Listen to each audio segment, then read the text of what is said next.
music. There is no terrible way to win. There is only winning. We won't be out long. Take your time. Track's all yours. You ready? The name on the middle of that steering wheel should tell you that I was born ready. Hit it. Attaboy. Let me drive. I won't make a fool out of you. I got a message for all of them. Shake and bake. What does that do? Does that blow your mind? That just happened. These cars, you sit in a box, a coffin, gasoline all around you. It isn't like it being inside a bomb. It's tough enough being a girl on the track. Living in my dad's shadow doesn't help much. You have to be kind to the car. You feel the poor thing groaning underneath you. No race was ever won in the first corner. I'm gonna give you an engine, low to the ground, extra big oil pan will cut the wind from underneath you. That'll give you 30 to 40 more horsepower. Every one of us has to find a reason to do this. You do it because you're driven. Brakes are warm. Tires are warm. I'll work in the cars and I'll drive and I'll eat and sleep and I'll work in the cars and I'll drive. Damn fast, and when he runs it close together, it requires fantastic concentration and rather special skills. I was beginning to think I'd never be anything more than a piston-happy lead-foot punk. Then this starts to happen. If you're going to push a piece of machinery to the limit and expect it to hold together, you have to have some sense of where that limit is. Besides, the best drivers don't dwell on the future or the past. The best drivers focus only on the present. They could never have imagined it, those pioneers who invented the automobile, that it would possess us like this in our imaginations, our dreams. I'm gonna give you a fuel line that will hold an extra gallon of gas. I'm gonna shave half an inch off you and shape you like a bullet. Somebody put it in your mind you gotta be perfect every time out or you're a failure. Well, forget that. Just forget it. Racing is in my blood. I was put on this earth to race cars. I accept every time I get in my car. There's 20% chance I could die, and I can live with it, but not 1% more. No, Nicky, don't bring the percentages into this. Don't be a pro. The minute you do that, you kill what's good about this. You kill the sport. And at that speed, your reactions can barely keep up with these sudden changes in direction. You ready to put away your toys and grow up? You want me to work the pit and you drive? Fine, we'll try that. The car's a living, breathing thing, and she's alive. If any of us imagined, really imagined, what it would be like to go into a tree at 150 miles an hour, we would probably never get into the cars at all. None of us. Are you ready to become a real race car driver? I am just as good as anybody out there on that track, and I don't need anybody to win my races for me. I wish my daddy were alive to see this, to feel this. And when we get you prime, painted, and weighed, you'll be ready to go out on that racetrack. You hear me? You're gonna be perfect. You don't understand what happens, do you? They make 10,000 cars, they make them exactly the same way, and one or two of them turn out to be something special. Nobody knows why. When I won it was probably the last time I ever felt pure victory. So it has always seemed to me that to do something very dangerous requires a certain absence of imagination. Because I'm quicker than all of you. Soon you will know what it is like to be defeated by the hands of somebody who is truly better than you. The only thing to do here is to drive just as fast as you know how and hope your car doesn't break. And if you no longer go for a gap that exists, you're no longer a racing driver. If you ain't first, you're last. There's 40 other vultures out there who managed to finish the race on their tires. You see Darrell Waltrip using up his tires? There's nothing I can't do with a race car. But hell, isn't that what we're in this for? To stare death in the face and to cheat it? Come on, there's nobility in that. It's like being knights. Sometimes you could swear the whole thing's falling to bits. No pressure, nobody breathing down my back, just driving because I left it pure. On the other hand, I suppose potential problems are in the back of your mind all the time. So in many ways, I feel responsible for what happened. And You were, but trust me, watching you win those races while I was fighting for my life, you were equally responsible for getting me back in the car. You're so lucky. Sit there all closed in by machinery and bolts, precise things. There's hardly any room for you. It must be a nice, safe feeling. You gotta learn to trust something. Might just as well be the seat of your pants. A lot of people go through life doing things badly. Racing's important to men who do it well. When you're racing, it's life. Anything that happens before or after, it's just waiting. We can drive. We can drive beyond the limits of the tires, the engine, the car, anything else. look out there is the perfect lap. No mistakes, every gear change, every corner. Perfect. You see it. I just hope when you do, that I'm there to see it. Ask any racer, any real racer. It don't matter if you win by an inch or a mile. Winning's winning. But it isn't just business, is it? What we do, it's passion, love, which is what we're prepared to risk our lives for.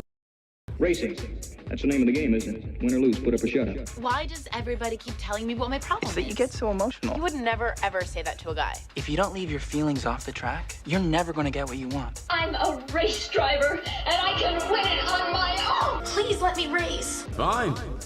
Then let's race.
Hello ladies and gentlemen, and welcome back to the Retro Racing Managers League. We have had a bit of a hiatus recently.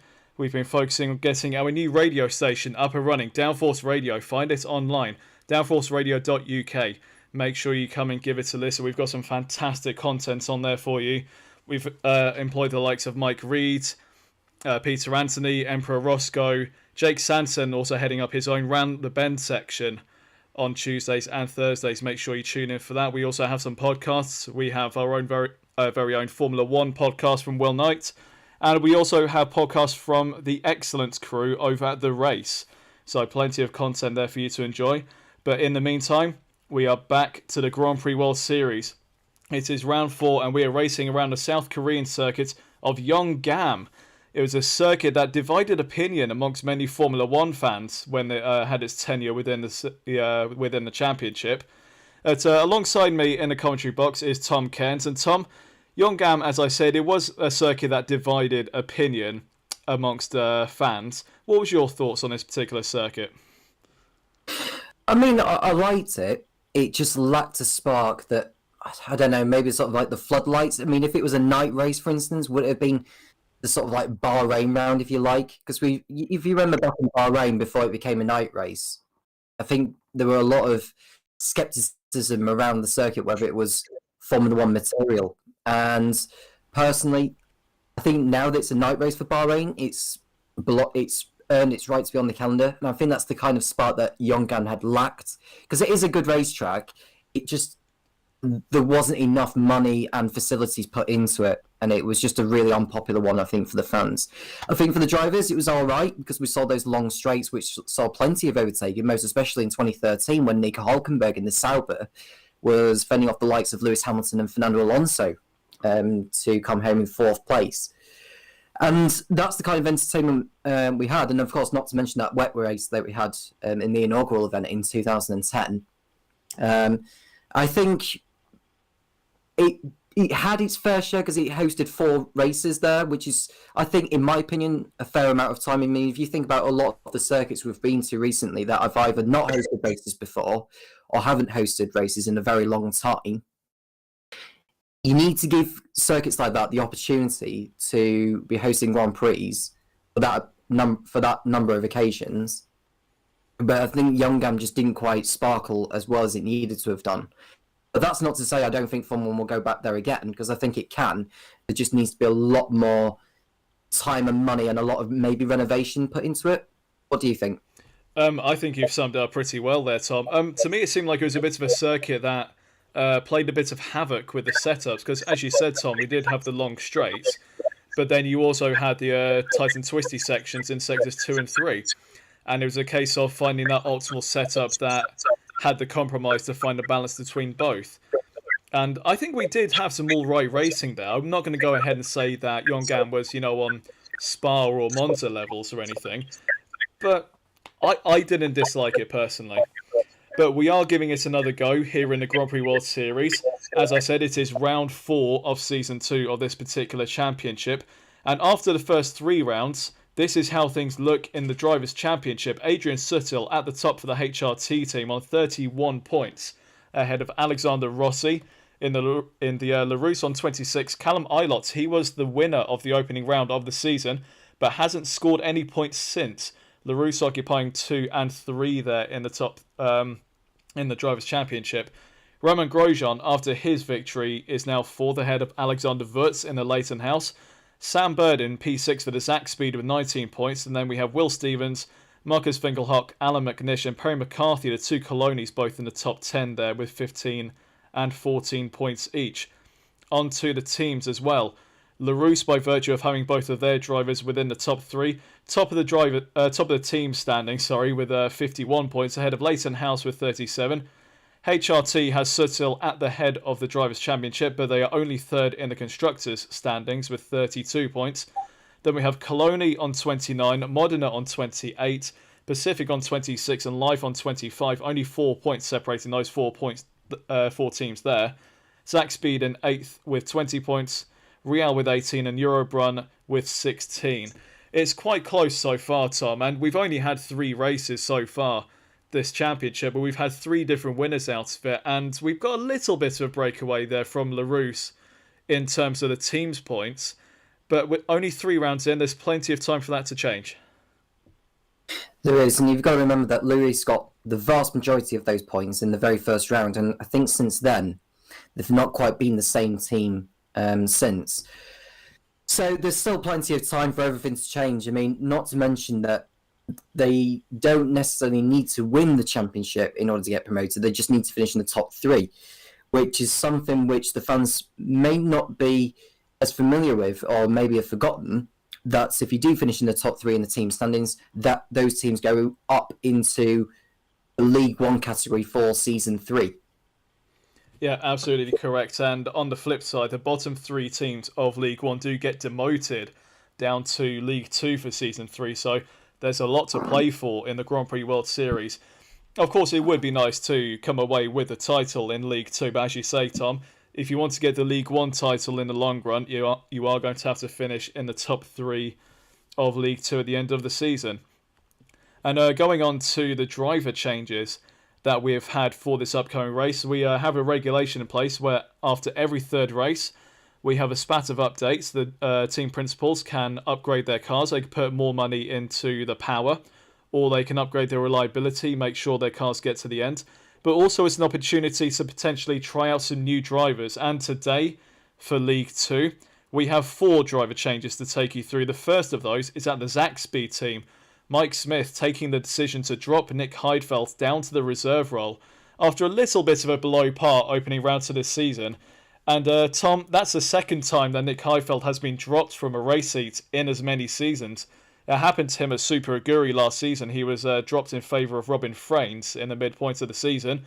And this time round, he has been dropped in favour of Lucas Di Grassi, coming back in for his return to the Grand Prix World Series. If you remember, Tom, he raced for the Manor outfits in Season 1, was dropped by Sam Hall.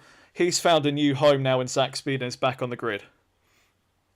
Yeah, really happy for Lucas. I think he deserved to be on the grid at the very, very minimum. It's a shame for Heidfeld because I thought he'd have maybe seen out the campaign, but I can't really complain with Di Grassi being back on the grid because it came as a shock to me that Sam Hall decided to part ways with him because I thought Di Grassi wasn't as bad of a driver as Sam may have perceived. But I think Heidfeld, I mean, that's a real blow, and I do hope one of the other teams in either League 2 or League 1 do give Heidfeld a chance because he has got it in him, and he's a better driver than a lot of those who are currently on the grid at the moment. Well, he is still the reserve driver within the Zaxby team, so maybe if Degrassi doesn't perform like he's expected to, maybe Heidfeld will be back into that seat. Who knows? We'll have to find out what Mike Smith decides over the course of the season. Up next is the Leighton House outfit. Chris Cavani has dropped Robert Wickens from his lineup. He's down in the reserve role again. Chris effectively taking the opportunity to evaluate Will Power in a race role there. He was thinking about doing it a bit earlier on in the season. Stuck with Wickens, who I think didn't do too badly of a job, but he wasn't really up to the same speed as his teammate Alexander Wirtz. So Chris taking the decision there to put Will Power into the race heat instead. Maybe, Tom, Will Power can be just about on Wirtz's level as well. We'll have to wait and see on that one. Yeah, I mean, Will Power's an interesting one. I mean, Robert Wickens, he's not as quick as Wirtz, but I don't think he's all that bad. And I think it's another one of those things where Chris would probably disagree with me on. But I think it's a good opportunity for Will Power to shine, but he needs to shine from the very beginning, because we've seen ever so often in the Grand Prix World Series that drivers' tenures within teams don't last that very long. Well, Power has qualified within the top 10 for his debut in the Grand Prix World Series, but we will get onto the grid very shortly. 2 more driver changes to take you through for League 2 today. The live team has dropped Mark Blundell and brought in the young Italian Ferrari driver, Antonio Fuoco. Fuoco is one of the the development drivers. So there's so many drivers they have now, it's difficult to remember who's who, but Antonio Fuoco is a development driver with Scuderia Ferrari. He's now in the Grand Prix World Series with the live team, replacing Mark Blundell. And Blundell, not a fantastic season so far. He's had good speed, but not really the sort of speed that the live team was expecting out of him. So, Tom, do you think them bringing in a younger, possibly faster driver to replace Blundell is a good move? Perhaps. I mean, Fuoco is the younger individual, and I think now he's got his first opportunity to drive in the Grand Prix World Series. Will he be quick from the get-go? We'll have to wait and see. In terms of where he's qualified, actually, he's qualified very, very highly, up in 5th place, which is much better than where Mark Blundell has qualified in the first 3 rounds of this season. So it could well be a good move from the team principal of the live team, and could that come crucial later in the year? And Fuoco has even outqualified his teammate Marino Sato, who himself has had a fantastic start to the season. Straight away, Fuoco comes in and he has outqualified him. Will it be the same in the race? We will be finding out very shortly. And one final driver change. And Tom, this is the most interesting one. This is a very bold choice that Lewis Bassendale has gone for at the Andrea Moda team. He has dropped Taki Inui from the team, and he's brought in, of all people, Tom, Valentino Rossi. And Rossi, he is eligible for the Grand Prix World Series. We do have eligibility criteria. The minimum requirements is that you must have done a properly organised test with the team. So not just a demo run or a promo run. You must have been given, at the very least, a proper official, let's see what you've got, test by a team. Valentino Rossi has tested for Scuderia Ferrari. He is eligible. And Lewis Bassendale has brought him into the Grand Prix World Series. And Tom, I was rather surprised when I saw that he decided to go for Valentino Rossi, switching 2 wheels for 4. But could this maybe be a stroke of genius from Lewis? Yeah, I mean, Taki Inui struggled last year in the 40, and he's had a wretched start to the season in the Andrea Moda, to be honest with you. I think the timing of the replacement is probably maybe right. I think this is the one that I'm probably most backed with. I back with the most. I think Rossi's got a good opportunity. I don't know how quick he'll be. He is the younger individual to Inui, so that could maybe play into Lewis's hands a little bit. It's just whether Rossi will be able to be on the pace along with the others. And looking at where he's qualified, it's a respectable 15th position, which is better than where any Andrea Moda has qualified this season, as far as I know. As you say, he did qualify P15. He's actually within a second of the pole position time here. It's 9/10 away, but still, for your first time in the Grand Prix World Series, coming over from MotoGP to Formula 1, that's not a bad effort, is it? And we've mentioned the grid a few times now. Let's actually head down to trackside and find out what that grid is before we get to the start of the League 2 Yeongam Grand Prix. And it is Adrian's... I have loaded up the wrong video there. I apologise for that. So let's load the correct one up, if you bear with me. Give me a couple of moments. That's not a problem. And I think for League Two, Topher, it's been a really interesting championship so far with what's happened. I mean, over the course of the League Two campaign, obviously Roman Grosjean's won in Malaysia. Adrian Sutter won in Adelaide, didn't he? In League Two, and Callum Ilott won in Taupo. Yes, very true. We have had 3 different winners so far across the course of this season. It's been really competitive. And do you expect we might get a 4th different winner today, Tom? I think it's very much possible. I mean, Scott Speed has qualified brilliantly in the... I'm getting mixed up between the Modena and the Real. You may have to... we got over ourselves as to whether it's a Modena or a Real, didn't we, Topher? But Scott Speed is, as far as I can remember, he's not in the Real, so he must be in the Modena. So, so he's in the Modena, and I have to say they've radically improved their car this time with Scott Speed in pole position and Will Stevens, in terms of where he's qualified in 11th. So they've done really well this time around, but have they got the reliability to last the distance here in Yeongam? Speaking of reliability, I think I need to get my head sorted out because I loaded up the wrong video there. But we are now ready to go. My apologies for that. That is a simple technical error on my part. I accept responsibility for that. Scott Speed is on pole position ahead of Jose Maria Lopez. Wirtz and Rossi, 2 Alexanders, make up row 2 there. Antonio Fuoco, as we said, he is 5th on debut in the live, ahead of Callum Ilott, the season opener winner. Marino Sato on row 4 alongside Roman Grosjean. Then we have debutant of Will Power in the Leighton House on row 5 alongside championship leader Suttil. Will Stevens and Dario Franchitti are on row 6 ahead of Sam Bird and Marcus Finkelhock. Debutant Valentino Rossi, what will he do today from row 8, 15th position for him. Mike Conway is in 16th. Then we have the 2 Colonis of McCarthy and McNish. Those 2 seemingly inseparable at the moment. Degrassi on debut is 19th ahead of Daniel Kvyat. Then we've got Neil Jarni, Martin Brundle, Cristiano De Matta, Vincenzo Sospiri, Alex Zanardi and Enrique Bernaldi lining up on the grid in 26th position. So Scott Speed starting from pole position today, Tom. And I would ask you whether he can win from pole. I mean, of course he can, but it's more of a question of will he, given the competitive nature of this series. I think it's very much possible. It's just whether he can get a good start away from the likes of Lopez, Wirtz and Alex Rossi.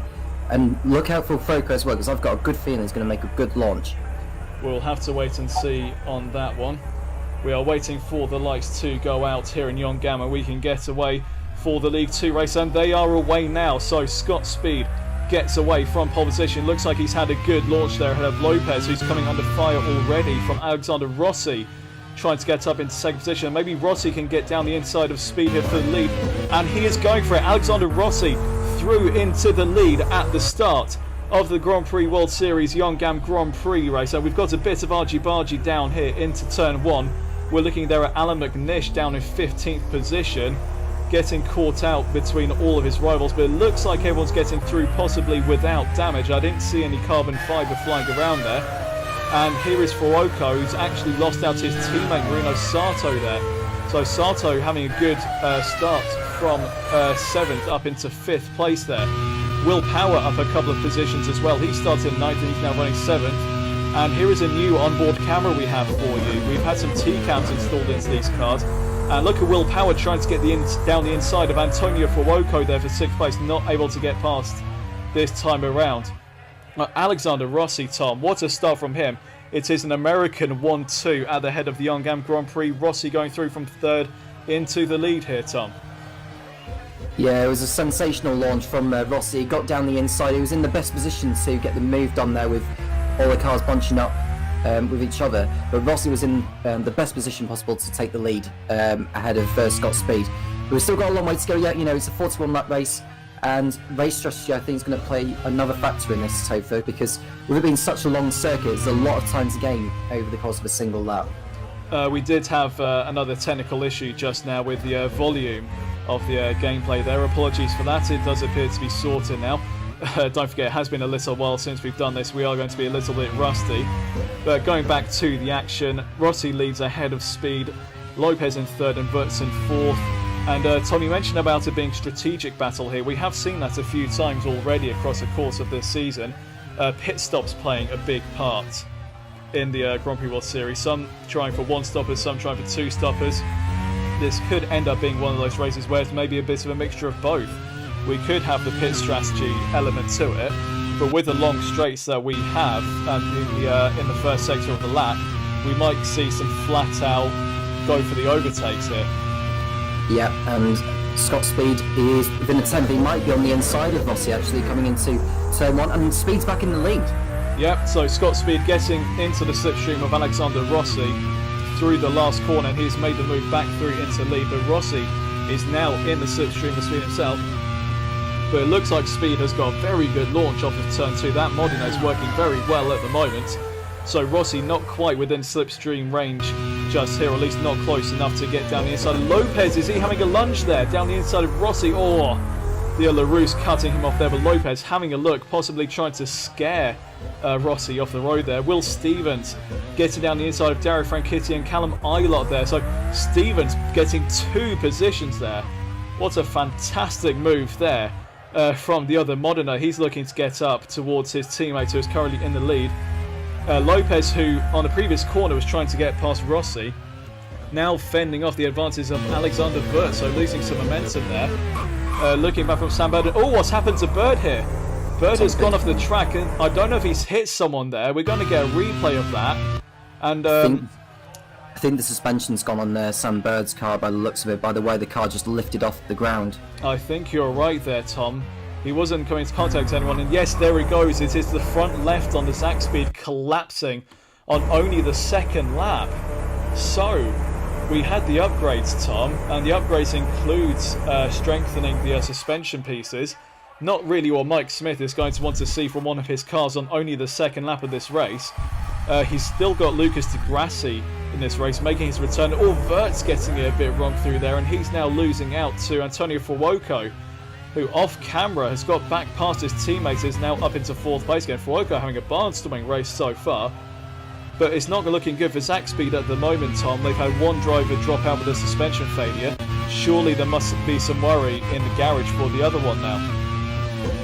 Yeah, and it's a really poor start for the Zach Speed team. I mean, Nick Heifel had a tough time last time out in Malaysia, and I think Sam Bird obviously had a better one, because he ended up on the podium in Malaysia, didn't he?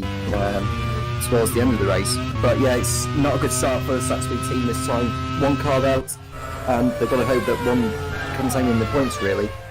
Look at Will Power, while ahead of him, it looks like Adrian Suttel's trying to make a move on the life of Marino Sato.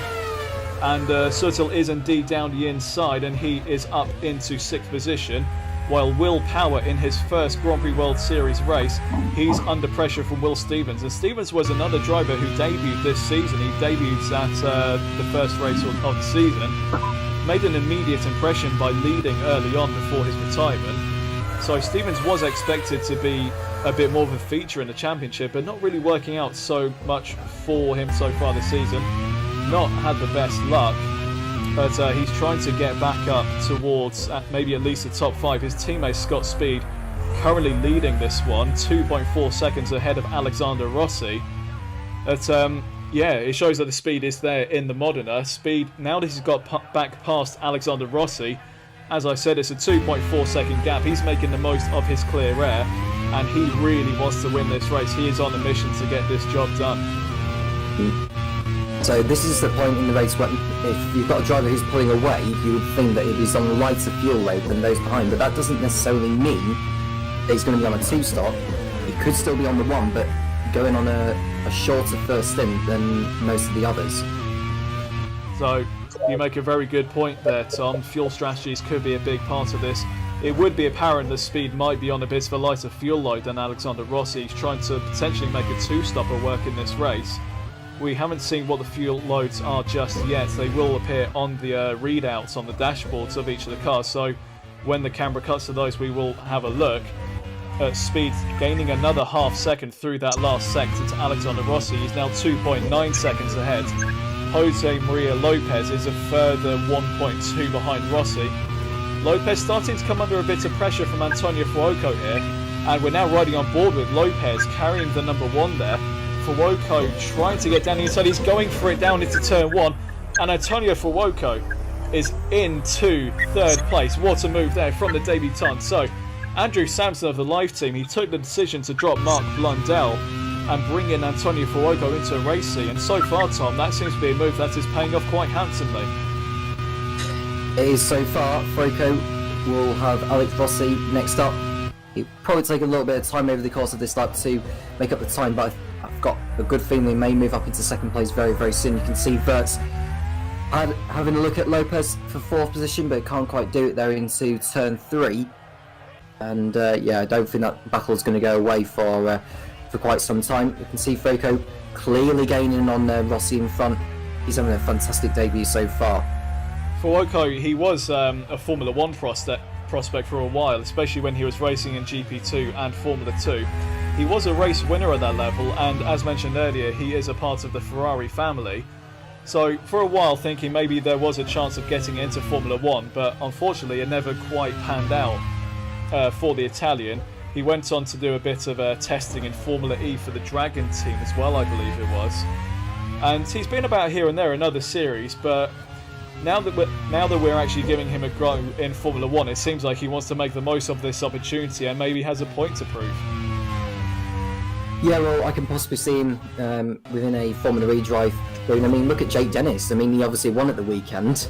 You know, if anyone can win it, I'm sure Antonio Fuoco could do. He could be a potential candidate to be in a Formula E seat either, you know, next season or the season after, depending when the time is right for him.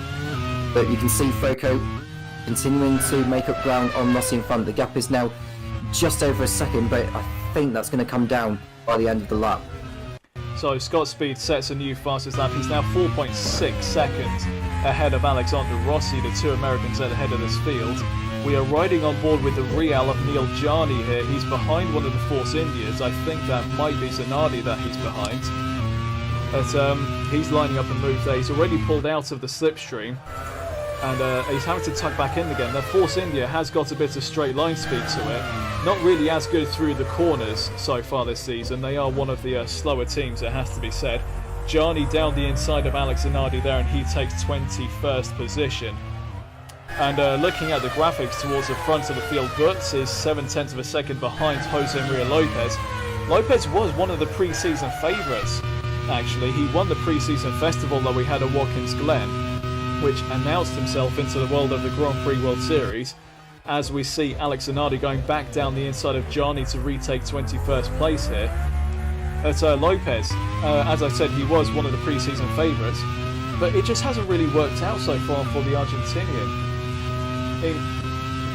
There has been reliability issues that have beset the Europe run there, but more than anything, hasn't really had the speed to challenge absolutely at the front so far. He's running a fine 4th here at the moment. But, and we're looking at Antonio Fuoco, who's right up on the back of Rossi now. He's continuing his fantastic drive. But yeah, Tom, speaking of Lopez being a pre-season favourite, it just goes to show that with the competitive nature of this series, nothing's a given. You can't really guarantee anything, can you? No, and you know, he's failed to finish in the first 3 rounds, hasn't he? And he's not having a good time of it. You know, he spun out of the lead in Taupo. I mean, that was the complete driver error, really, wasn't it? So that was very, very costly for Lopez. But he's got enough time to make up for lost time. He just needs to, well, just keep the car on the racetrack and hope that reliability falls his way. You can see a battle for 2nd place now as Fuoco makes a run on Rossi on the start finish straight, and surely that's going to be 2nd place for the live driver. So Fuoco is absolutely on a mission here. He started, just checking right, so he started in 5th position. He dropped down to 7th on the opening few corners, but he has fought his way right back into this. He's taken Rossi for 2nd place after passing Verts and Lopez. He's now 5.8 seconds behind Scott Speed, who was absolutely cleared off into the distance, possibly on a lighter fuel load. But Fuoco is really on it at the moment. And yeah, seemingly with a point to prove, he's drafted into the live team as a replacement for Blundell, and he's grabbing this opportunity with both hands. there is his teammate Marino Sato. He also made a good impression on his debut in this championship. He scored points straight off the bat. He's running down in 9th place at the moment, behind Will Stevens. Will Power with a bit of clear air there in 7th place, as we look at Callum Ilott trying to get down the inside of Frank Kitty and not quite getting through. Frank Kitty, the IndyCar legend, shutting the door very firmly there on the LaRousse. Frank Kitty, he's another driver that's been a little bit below par so far this season. He's been massively outdone by Adrian Sutil, but running in the top 10 at the moment, so maybe time for Frank Kitty to get some more points onto the board and come home with a good result. And Frank Kitty having a better race than he has done so far this season. Just looking at his race finishing record, in Taupo, I don't think he finished in that one. No, he retired in the closing stages in Adelaide, and he also retired last time out in Sepang. So he's failed to finish in all 3 races. In fact, we've got Wirtz going wide there. Wirtz losing out there to Adrian Sutil, so a bit of a moment there for the Austrian. He has kept it pointing the right way, so I suppose Chris Caveney can count his blessings there that it hasn't gone worse for the Leighton House. And yeah, it just looked like a simple lock-up into the corner there. He loses out to Adrian Sutil down into 6th position, but he is still running. That's the important thing. He can now get up on the back of the HRT and try and take that position back. Sutil, one of the faster drivers we've had so far this season already. He is leading the championship. Had a very strong start to the season. He really should have won the season opener. He was on course to before falling back through the order after having to take an enforced pit stop. Wirtz having a look back down the inside of Sutil, and he's backed out a bit. So Sutil gave him the space there, as he was right to do, but Wirtz deciding to back out of it and maybe play the long game here and just bide his time. But in doing so, Sutil has cleared off a bit from him now. Wirtz losing some momentum in that attempted overtake. We now ride on board with a Colonia Perry McCarthy, who's going past the Andrea Moda there. I think that might have been Valentino Rossi. Couldn't quite catch the helmet there to see who that was. No, it's a Sperry, because Valentino Rossi didn't happen. Yeah. So your eye's clearly better than mine there, Tom. I didn't quite catch whose helmet that was. Valentino Rossi actually up there in 14th position, so he's not doing too badly at the moment. He started in 15th position for this race and now running 14th. As we look at Gianni now getting past Lucas Di Grassi, so Gianni's starting to make some progress through the field. He dispatched Alex Zanardi in the Force India earlier on, and he's now caught up to the back of Zach Speed, Lucas Di Grassi. Di Grassi trying to come back on the Real here, so Lucas is feeling racy and he does indeed get the position back. So Zach Speed, they've had a fairly solid start to this season. They've picked up points and podiums, and Alex Zanardi with what looks like it might be an engine blowout there for the Italian. That is a shame for him. Force India have re-struggled, and it's not an engine problem, it is a water leak. So a reliability problem there for Zanardi and for the Force India team. Not the best start to the season for Ed Spencer's team. That is our second retirement of the afternoon so far. We had Sam Bird retiring earlier on with a broken suspension that collapsed on him on lap 2. Looking at the gaps now at the front, Speed has a gap of 6.4 over Fuoco. Fuoco is about to come over the line again, so we'll see what his progress is like here. He's falling behind by a tenth there. So Speed continuing to build his lead out in front. Probably on a lighter fuel load. We haven't checked what the fuel loads are.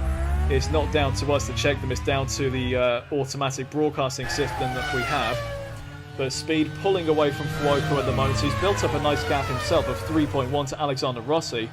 And Tom, it looks to me that Rossi might now be falling a bit more into the clutches of Lopez and Sutil behind him. Yeah, I mean, Rossi's beginning to lose time, isn't he? And I'll tell you one driver who's making up ground in this race, it's Will Power, because Wirtz is the next man up from him, and I wonder if Team Orders are going to play its role into this. It's always possible in the Grand Prix World Series. Wirtz is the more experienced driver out of the two. He's had a fairly good start to the season himself so far. He's picked up a good amount of points and he runs in the top portion of the drivers' standings. Power, he comes into Formula 1 with a point to prove himself. He's highly successful in IndyCar. He's a champion of the series and an Indy 500 winner. Now giving Formula 1 a crack here in a virtual guise in the Grand Prix World Series.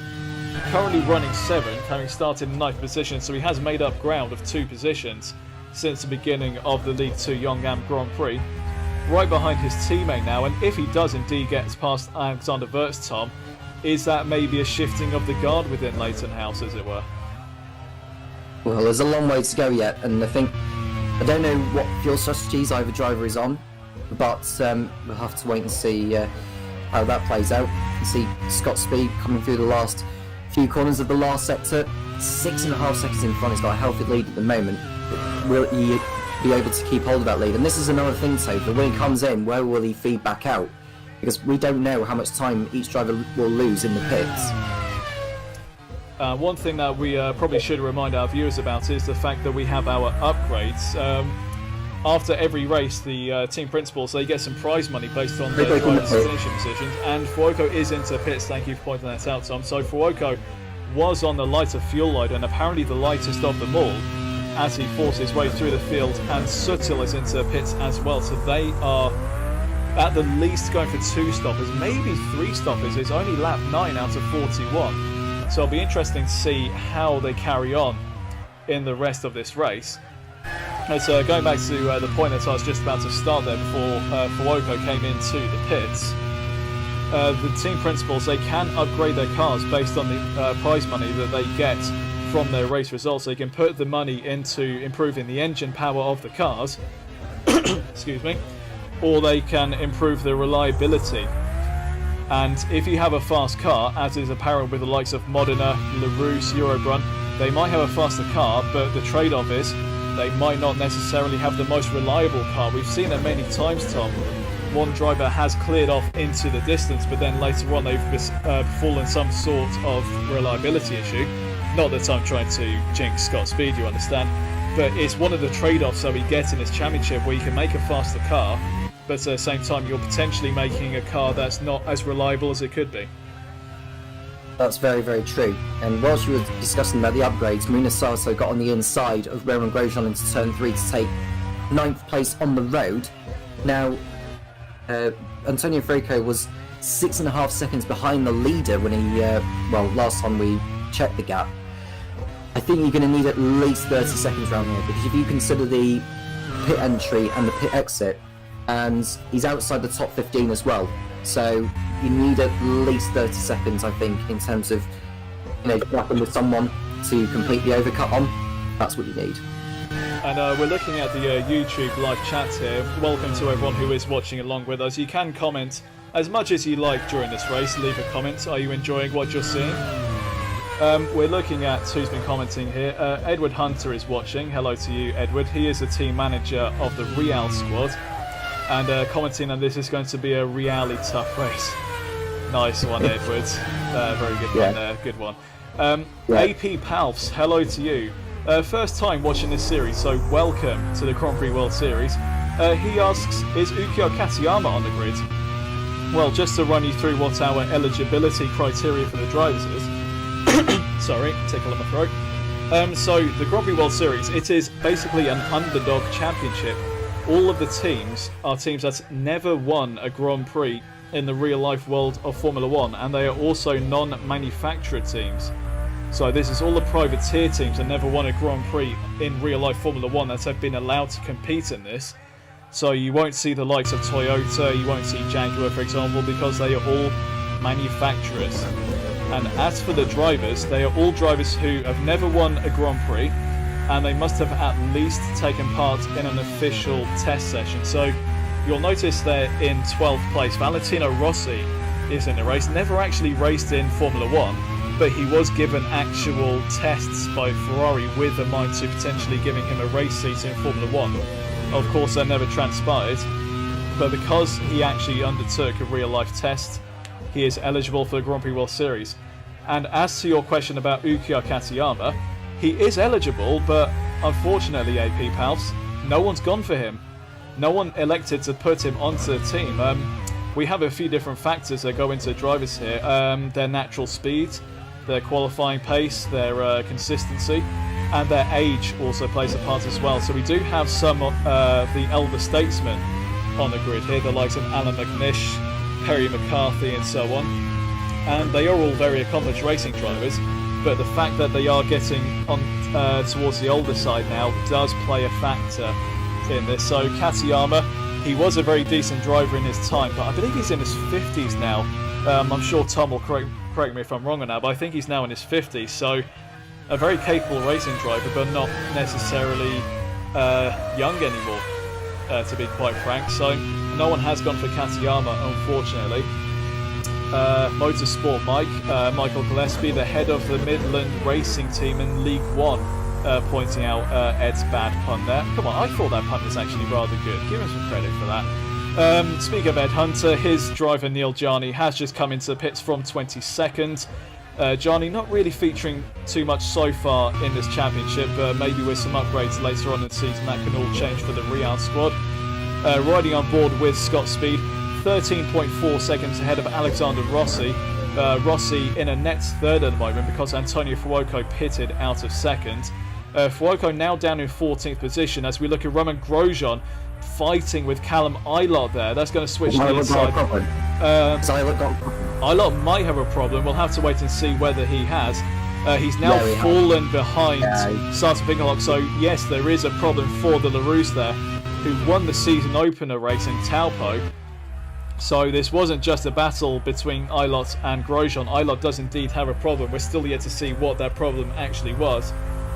But losing out 3 positions there, and it looks like Eilert's race might be run unless he can get back to the pits. And Valentino Rossi going through as well. He's up into 9th position. He's running very well there in the Andrea Moda. Lewis Bassendale, he took a bit of a punt on Valentino Rossi, electing to replace the more experienced Taki Inoue at the Andrea Moda squad. Inoue did season 1 of the Grand Prix World Series with a 40 Corsi team run by Dave Goddard. He was dropped at the end of season 1 and found a new home with Andrea Moda. But after 3 races, he was dropped, such as the cutthroat nature of the Grand Prix World Series. If you're not performing, you will most likely get dropped when it comes to the upgrade window, when team principals are allowed to change their drivers. And so far, Tom, Valentino Rossi doing a lot better than we thought he might. Yeah, I'm just looking at Callum. Yeah, he's got a brake problem. Look. There we go. We get confirmation that it is a brake problem for Callum Eilert. He's trying to make it back to the pit. He's holding up a few drivers here. Not a major amount. He has been getting out of the way of most of them. He's now in the way of Perry McCarthy, who won't be at all pleased with that. But Eilert now makes it back into the pit, so hopefully that is a problem that the LaRousse team will be able to sort. We might stay on board with him as he goes through the pits here. But not really what Eilert needed. He is in the high reaches of the championship at the moment with that win that he got in Taupo. But yeah, not really done much for him so far since then. I don't think he's actually scored any points since his win in Taupo, Tom. Correct me if I'm wrong on that. We're going to the end of the race. They've refueled the car to the end of the race. Now, so, what lap are we on now? We're on about lap 11 now. And or lap 12 rather, we're looking at the readout. We're on lap 12, so Callum Eilert definitely going to the end, and maybe this could be a bit of a silver lining for the LaRousse squad, as there are some drivers out there who are potentially on 2 stops or maybe even 3 stoppers. We think Fuoco might be on a 3-stopper. But going to the end now for Eilert, if he can get some clear air and put in some good laps on the fresher tyres, just maybe he can claw his way back up into the points. There's still a long way to go here. We have about 30 laps to go until the end of this race. But Tom, going back to what I was asking about this guy that we're riding on board with now, Valentino Rossi, a bit of a left-wing choice there by Lewis Bassendale, but he's running in 9th place and actually doing a very good job. Very good job indeed, and this is the best we've seen from an Andrea Moda driver all season so far. I think they picked up a points finish in Adelaide, if I recall. Yeah, they did. 5th place with Suspiri in Adelaide when we had so few finishes in that one. But I think in terms of performance on merit, given the number of cars still left in this race, he's doing a fantastic job at the moment. And Scott Speed continuing to lead by over 15 seconds now over everyone else. I'd be interested to see what fuel load he's got. He can't have that much fuel left in the car. He must be pitting soon. So Scott Speed living up to his name at the moment. He's 15 seconds clear, as Tom just mentioned. And here is Antonio Fuoco trying to get past Mike Conway in the Real. Now Fuoco is on the fresher tyres, and we think again on a lighter fuel load, as he's potentially going to a 3-stop strategy for this one. Peter van der Spul, I hope I pronounced that correctly, Peter. He's got in touch on the live chat on the YouTube stream. We were talking about drivers that are eligible for the Grand Prix World Series. He's got in touch saying that his dream team would be the race drivers of Zsolt Baumgartner and Ralph Furman, both available, and his reserve driver will be Robert Dornbos, also available for the Grand Prix World Series. Team name Burrow and engine BMW and tyres Goodyear. Well, Peter, we have Season 3 already in the works. This is Season 2 of the Grand Prix World Series. We're trying to get Season 3 underway as soon as this season is finished. So maybe there'll be some space for you, Peter. Get in touch with us here at Downforce Racing UK. And yeah, we might have you on the grid for Season 3. So if you stick with us into Season 3, we hope you will. This is a fantastic series to watch. There's been some absolutely brilliant racing, not just in the Grand Prix World Series, but also in our other series that we run in the Retro Racing Managers League. We run a Formula 1 style career mode where we started in 1990 with the real-life drivers and real-life teams, and then from there on, the team principals and Scott Speed into the pits from the leads. So he's had less fuel on board than Rossi and Lopez and co, it seems. Put on 14 laps of fuel, so that'll take him to around about lap 28. So he is in for at least one more pit stop. It's probably going to be a two-stop strategy there for the Modena. Rossi assumes the lead of the race. He's 1.2 seconds ahead of Lopez, those two running line astern at the moment. So Speed rejoins in 5th place, and he is ahead of Roman Grosjean. So Speed, crucially, has some clear air here. I think that's what he needed. Modena were probably looking to get him into some clear air so that he could get the tyres up to temperature and get some speed into his car, if you pardon the name pun there. Edward Hunter's got me trying to think of puns now.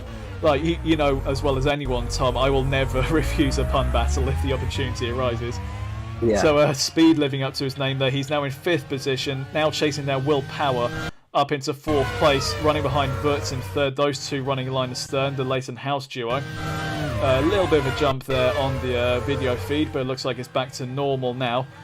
We are looking at, I believe that is Adrian Sutil ahead of the sole remaining Zach Speed of Lucas de Grassi, trying to uphold the honour for Mike Smith there. Jose Maria Lopez having a much better run here. He's in 2nd place at the moment, but of course we still got to filter through the rest of the pit stops. And Edward Hunter saying he's pretty sure Spiker is an available team. Unfortunately, Spiker is a manufacturer, Edward. It is actually a car manufacturer, so they are not eligible for the Grand Prix World Series. When we started this off back for Season 1, I did actually consider going for Spiker, but then when it was pointed out to me that they are actually a car manufacturer, that put pay to that. So we'll have to find out what teams are available when we come to the end of Season 2. There are some murmurings that the Super Aguri team might be available going into Season 3. We'll have to wait and see on that one. Super Aguri currently in League 1 and leading the Drivers' Championship with Antonio Felix da Costa. We will get to League 1 on Wednesday and run you through all of the happenings there. We're now looking at Alexander Wirtz in 3rd place. These drivers here, they haven't really done that much in the last few laps. They've been running basically to their own fuel targets, trying to stay behind the other and get as far into the race as they can before doing their pit stop. So not too much action from this group of drivers here. And you can see behind Wirtz there is Will Power making his debut in the Grand Prix World Series, running in 4th place at the moment, on for some points on debut, and I think that would be a very good result there for Chris Caveney and the Leighton House team to get Power some points on debut. Alexander Rossi there, currently in the lead of the race on track, but in the net lead is still Scott Speed. He's made his pit stop. Here is Dario Franchitti making a move for one of the Fonmatals. I think that was Cristiano De Matta.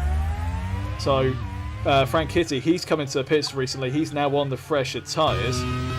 And yes, it was De Matta who's now under pressure, trying to work out this. I think that might have been Will Stevens coming through. So De Matta losing out another position there. Fonmatal not really featuring that much so far in this season. Their team principal, Ewan Gale, he's not really taking this season seriously. He's in it more for fun than anything. Those of you who are with us in Season 1 will be aware of the Dave Goddard approach, where you're doing it just for a bit of fun. You're not really taking it too seriously. You don't really care whether you win or not. Dave Goddard in League 1 with a 40 Corsi team, now taking it a bit more seriously, having employed Mika Salo and Jeff Gordon onto his team. But Ewan Gale, he's adopted the Dave Goddard approach, Tom. He's come into this thinking, I don't really care if I win or lose, it's just a bit of fun. And he's actually mentioned a couple of times he's even aiming to actually be the worst team.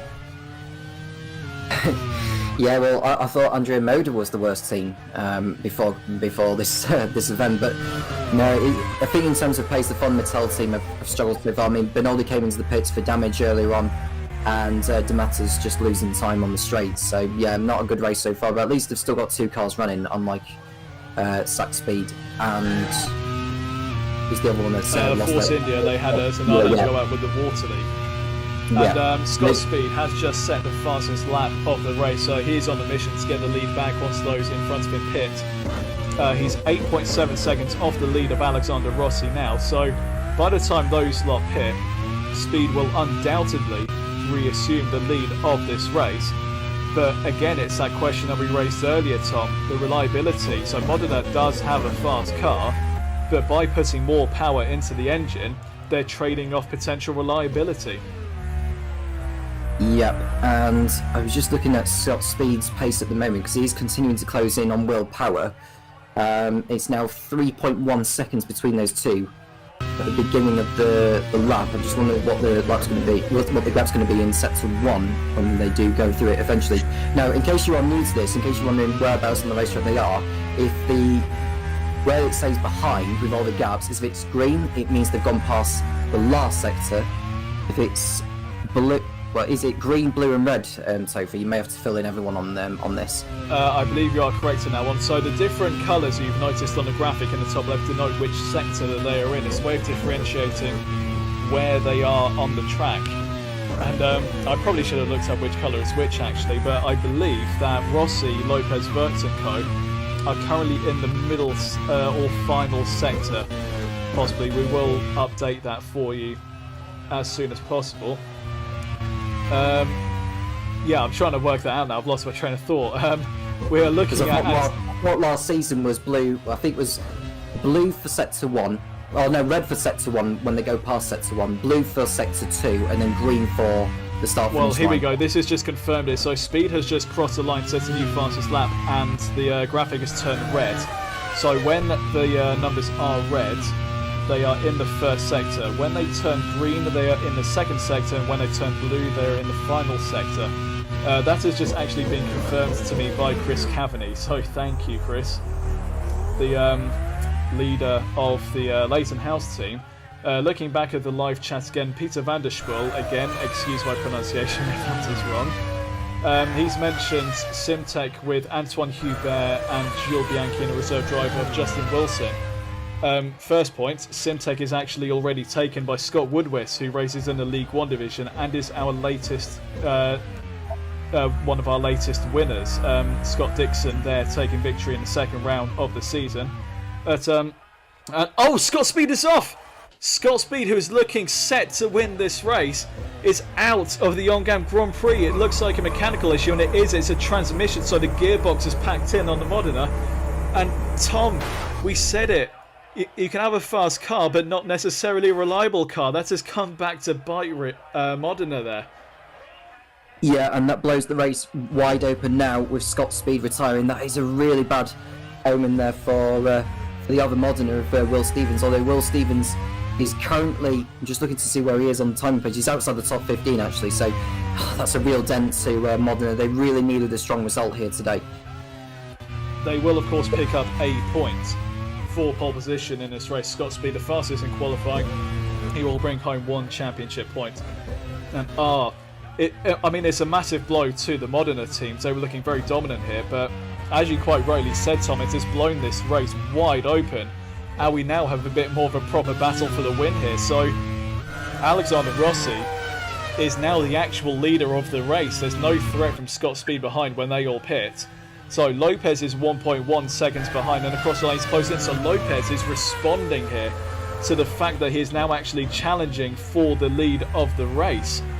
So Lopez putting the power down as Will Power comes in for his first pit stop in the Grand Prix World Series. I thought he might have been coming in when I didn't see him behind Wirtz down the straight, and indeed Power is into the pits. So maybe trying to get an undercut on his teammate here, because Power will be on the fresher tyres by pitting ahead of the Austrian. So we'll have to wait and see where he comes out and whether he filters into traffic, which right now will absolutely kill any race, any chances of getting the race win here. And Power has come out in 14th position. He's behind Adrian Sutil. We're waiting for the graphic to update on how far he is behind. There are our 3 retirements on the graphic. Sam Bird going out on the second lap with a suspension issue. Alex Zanardi, water leak, and Scott Speed. Unfortunately, just now his gearbox is packed in, and I feel so sorry for the modern team of Scott Speed. Like, if anyone's going to deserve to win this race after the performance they were putting in, it was going to be Scott Speed. But that's the way it goes. It's one of the pitfalls of the Grand Prix World Series. You can make a car as fast as you want, but you also have to make it reliable. And going back to what we were saying about what Peter van der Spoel has sent in, he suggested Simtech with Antoine Hubert, Gilles Bianchi and Justin Wilson. As I mentioned, Simtech is a front-running team in League 1 with Scott Woodward at the helm. But we do unfortunately have a rule where any deceased drivers, we leave them out of this purely out of respect. We leave them to rest, effectively. So having a team with Antoine Hubert and Gilles Bianchi, a lovely sentiment, but unfortunately we decide to let them rest in peace and let their memory be untarnished, as it were. So Simtech not available, I'm afraid, Peter, but I'm sure you might be able to find another team that is available to race in the Grand Prix World Series. We do have a website for this, which has all of the information you can find. The link is in the bio. The link is in the description, sorry. Grosjean into the pits out of P4, which releases Sato into 4th place. Sato, I think, still needs to pit. We haven't seen the fuel loads yet, so we're not sure to what fuel level he is running. And there is Fuoco trying to get up the inside of Valentino Rossi. Rossi having a very good race here in P6. And we're now looking at the top 3 all in one shot. This is now the battle for the lead with Scott Speed's retirement. We're riding on board with the number 1, Jose Maria Lopez. Eurobrun carrying the 1 for Lopez and the 2 for Winkelhock. Currently running in P5. And yeah, I'm trying to think what's going to happen in this race now, Tom, because as you said earlier, the race is now being completely blown wide open.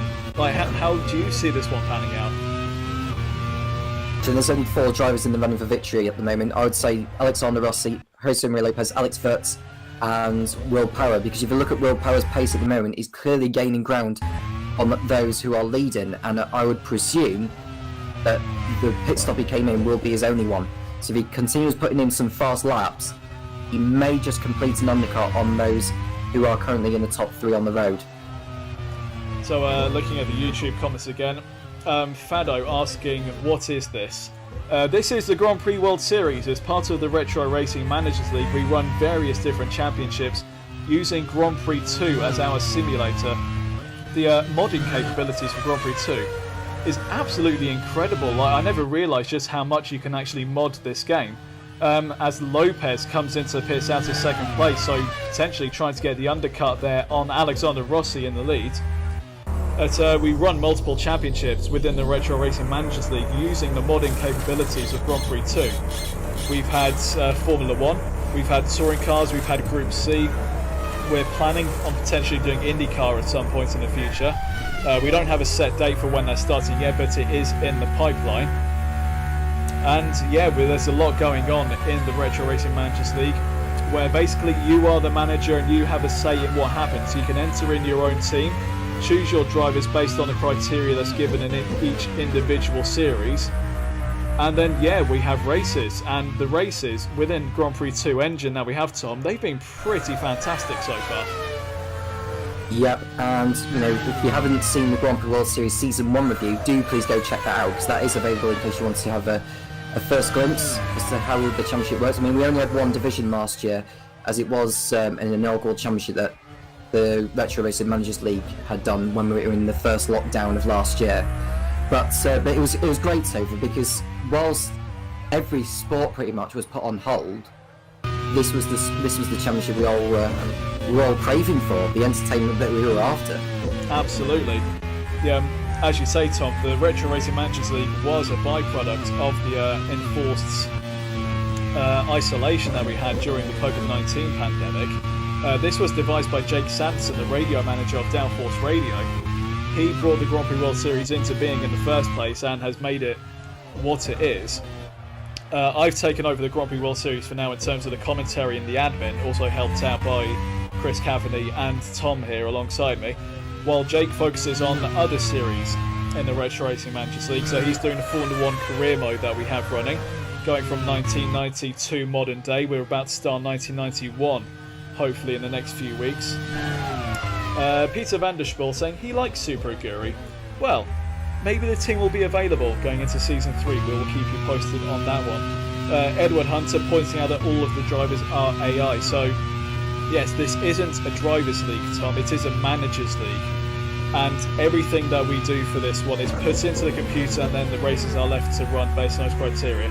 And I suppose, Tom, in some ways it's good having a bit more of an AI influence, so the team managers can only do so much towards making their car better, but at the end of the day, it's down to how they stack up against each other when it's the AI competing with each other.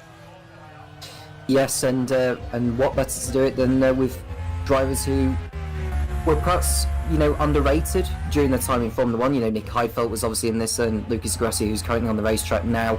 Roman Grosjean, Danica Fiat as well. Drivers who have never won a Grand Prix that maybe should have done so.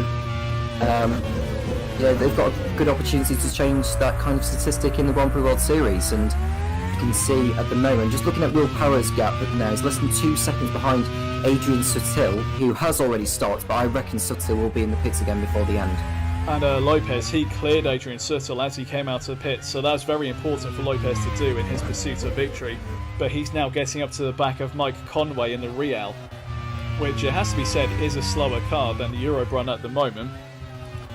David Young's doing a good job with the speed that is in the Eurobrun there.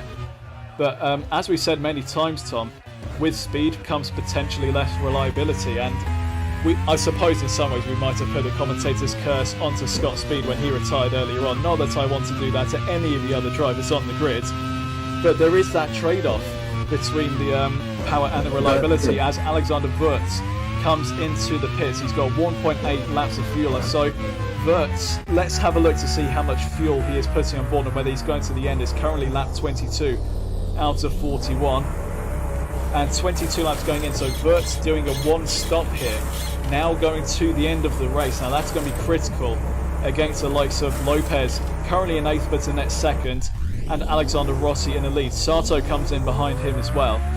So we're looking to see where Jose Maria Lopez is in relation to Wurz when he comes out of the pits. Winkelhock also pits out of 5th position.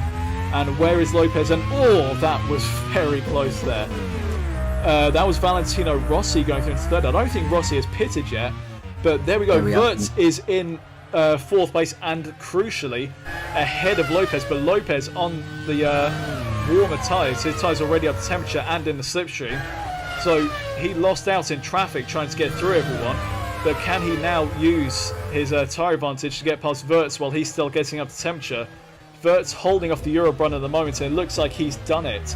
So Wurz is on tyres that are 2 or 3 laps younger than Lopez, so he has that tyre advantage of 3 laps over the Argentinian. Tom, do you think that might have been Lopez's one and only chance to get past Wurz there? He's got enough time. We've still got 20 laps to go here, and we've seen a lot of overtaking during this race. So, answering the question, absolutely not. He's got enough time to get the job done on either the start from the straight or the back straight coming into turn 3, or maybe somewhere else around the racetrack. Well, he's sticking with the back of him for now. Wurz will still be getting his tyres up to temperature, but doing a very good job to hold off the advantage of the Eurobrun there. We are past the halfway mark of the League 2 Yeongam Grand Prix. We will have the League 1 race for you on Wednesday. That will be at 3 o'clock UK time, so make sure you tune in for that one. It's going to be another cracking race with potentially a 4th winner in as many races, which at the moment we might be set 4th here. We've had 3 different winners across the course of the League 2 season so far. Callum Ilott led the Larousse 1-2 in the season opener in Taupo, New Zealand, leading home Alexander Rossi, who's currently in the lead and now into the pits. We'll wait to see where he comes out in relation to Wurz. The second race of the season in Adelaide, a bit of an attritional race, and it was Adrian Sutil in the HRT who lasted the distance and brought home the 25 points for victory. Then last time out, Roman Grosjean in the Pacific getting a win for himself and for Carter McCollum. And now, where is Alexander Rossi? We've got Lopez trying to get down inside, and Rossi is actually a bit further ahead than I thought he might be. He's played that brilliantly. So Wirtz and Lopez, they're trying to get past each other and effectively holding each other up. Rossi has just said, thank you very much, I'll take that, and he now is ahead of them in clear air on fresher tyres. Fuoco is back into the lead, but he will have to pit again. We are certain of that. Fuoco maybe now going on to a two-stopper. We'll have to wait and see on that one. Valentino Rossi running up in third position, but he is still yet to pit, so we will be expecting him in at any time soon. Possibly this lap. It's now looking odds-on for Alexander Rossi to be in the net lead of this race when all of the pit stops have played out. Of course, there's still a long way to go. We've already had Scott Speed dropping out of the lead. And again, I don't want to jinx anything. It's hard as a commentator because you want to talk about what's going on and what potential permutations are, Tom. But at the same time, you don't really want to put the commentator's curse on anyone. No, of course. There's something I want to touch on actually, because I've shared the YouTube stream with a lot of Discord servers who I do some commentating and sim racing on. If you are interested in becoming a team manager of either the Grand Prix World Series, the Grand Prix 2 World Championship, or even IndyCar, because there's loads of championships that the Retro Racing Managers League do here at Downforce. If you're interested in getting involved as a team manager, then do please get in touch with us. And how can they do that, Topher? Well, they can first of all leave a comment on the live chat, and we will try and get in touch with you and sort something out. You can email us at dfukeditourial@gmail.com. They can respond to our Twitter. We posted the race on Twitter as Valentino Rossi comes into the pits there, finally going for a one-stopper there. So we will wait to see where he comes out as Lopez is looking up the inside of Alexander Wirtz and is through into second place. So Lopez finally getting past Wirtz. He's made the most of his tyres. He's up into what is third place on the road, but a next second as we wait for Antonio Fuoco to make his next pit stop. So there's many ways you can get in touch with us. You can find us on Twitter, you can find us on Facebook, you can find us on Instagram. We are Downforce Radio when you're searching those up. And Lopez cutting off Wirtz there. Wirtz was having a look down the inside, almost trying to scare Lopez off the road there, but Lopez was having none of it. He cut off the Austrian and he keeps hold of third place for now. If you do want to get involved, drop us a line. We will see if we can fit you in somewhere. We're currently doing Season 2 of the Grand Prix World Series. We have Season 3 in the works. We are in the process of finalising a calendar for it at the moment, which we will make public at some point in the next few races. So yeah, get in touch if you want to be involved. If you enjoy what you're seeing and think this is an absolutely fantastic way of racing, get involved. Like, we welcome all comers. If you want to have a team in this, get in touch. Now, getting back to the action, those two Colonis, Tom, it's very rare that we find a camera shot of them where they are not together on track. It's Perry McCarthy, who we're riding on board with now, and Alan McNish, who's just ahead. They're running 14th and 15th at the moment, and they're 9th and 10th in the standings, separated by 1 point. And Tom, they are seemingly inseparable, those two. You can say that, can't you? Yeah, I mean, we haven't seen too much of Colonia today, have we? It seems though the Yeongam circuit doesn't seem to be suiting their car as much as others. You can see Fuoco's lead is 5 seconds over Rossi, who will be eating into his lead on the fresher tyres. And Fuoco's got to time his pit stop well, actually. In fact, if he does pit now, he will rejoin behind Winkelhock. So Rossi just took half a second out of Fuoco in the last sector, so he is closing down on his fresher rubber. But Fuoco, we are expecting to pit again. He won't have the fuel to go to the end just yet. So yeah, I think you're right, Tom. I reckon also he'll come out around about Winkelhock, maybe just behind the Eurobrun there, but then he'll be on the fresher tyres towards the end. But down in 11th place, that's a tall order to work your way back up the field. So at the moment, it seems like the one-stop strategy is the way to go. But of course, you got to try something different sometimes, go on the alternate strategy.